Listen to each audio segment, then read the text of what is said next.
নবী সাল্লাল্লাহু আলাইহি ওয়াসাল্লাম একদিন মদিনার মধ্যে উমর রাদিয়াল্লাহু আনহুকে নিয়ে হাঁটছেন। সহিহ মুসলিমে আছে। খবর পাওয়া গেল যে মদিনায় একটা যুবক ছেলে আছে, ইহুদি মায়ের সন্তান একটা যুবক ছেলে, যার চুলগুলো কোকড়ানো, চোখটা একটু ফোলা, যার আলামতগুলো দাজ্জালের সাথে মিলে যাচ্ছে। তখন নবী সাল্লাল্লাহু আলাইহি ওয়াসাল্লাম ওমর ইবনুল খাত্তাবকে নিয়ে ওদের বাসায় গেলেন। দেখলেন খেজুর বাগানে সে বসে আছে। মনোযোগ দিন। এবার নবীজি গিয়ে বললেন যে তুমি কি দেখো? সেই ছেলেটা বলছে আমি আরশ দেখি। আরশ বোঝেন? সিংহাসন। কোথায় তোমার আরশ? সেই ছেলে বলছে পানির উপরে। কোথায়? পানির উপরে।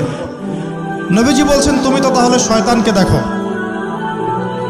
নবীজি বলছেন তুমি কি বিশ্বাস করো যে আমি শেষ নবী? সেই ছেলে বলছে আপনি কি বিশ্বাস করেন?